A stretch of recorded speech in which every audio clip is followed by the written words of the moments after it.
বাংলাদেশের কাছে ভারতীয় ৫টি বিদ্যুৎ কোম্পানির $১০০ কোটি বেশি বকেয়া রয়েছে বলে জানিয়েছে ভারতীয় গণমাধ্যম। এর মধ্যে বড় অঙ্কের পাওনা রয়েছে ঝাড়খণ্ডের গোড্ডায় অবস্থিত আদানি পাওয়ারের। আদানি বিদ্যুৎ কোম্পানিটি বাংলাদেশের কাছে পাবে $৮০ কোটি। কোম্পানিটি ঝাড়খণ্ডের ১৬০০ মেগাওয়াটের কেন্দ্র থেকে বাংলাদেশে বিদ্যুৎ সরবরাহ করে থাকে।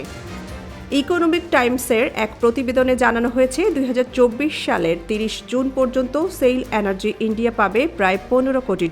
প্রতিষ্ঠানটির সঙ্গে বাংলাদেশের ২৫০ মেগাওয়াট বিদ্যুৎ সরবরাহের চুক্তি রয়েছে।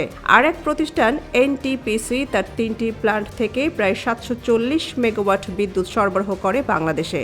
তাদের পাওনা প্রায় $৮ কোটি।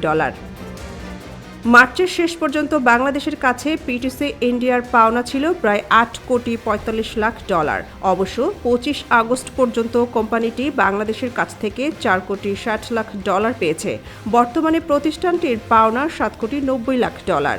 পিটিসি পশ্চিমবঙ্গের বিদ্যুৎ বিতরণ কোম্পানির মাধ্যমে বাংলাদেশ বিদ্যুৎ উন্নয়ন বোর্ডে ২৫০ মেগাওয়াট বিদ্যুৎ সরবরাহ করে।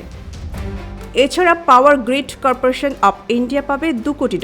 প্রতিবেদনটিতে আরও বলা হয়েছে, বাংলাদেশের সাম্প্রতিক রাজনৈতিক পরিস্থিতির কারণে দেশটির আর্থিক পরিস্থিতি চাপে পড়েছে। বাংলাদেশ ব্যাংকের গভর্নর আহসান এইচ মনসুর বিদ্যুৎ সরবরাহ অব্যাহত রাখতে এসব পাওনা পরিশোধ করা গুরুত্বপূর্ণ বলেও স্বীকার করেন। এদিকে ৫ প্রতিষ্ঠানের নির্বাহীরা জানিয়েছেন, কোম্পানিগুলো বকেয়া থাকা সত্ত্বেও বাংলাদেশে বিদ্যুৎ সরবরাহ অব্যাহত রেখেছে, যা দুই দেশের মধ্যে দৃঢ় বন্ধুত্বের পরিচয় দেয়। তবে তারা সতর্ক করে দিয়ে বলেছেন, এই ব্যবস্থাটি অনির্দিষ্টকালের জন্য চলতে পারে না, কারণ কোম্পানিগুলো তাদের স্টেক হোল্ডারের কাছে দায়বদ্ধ। সোনিয়া খান, খবর সংযোগ।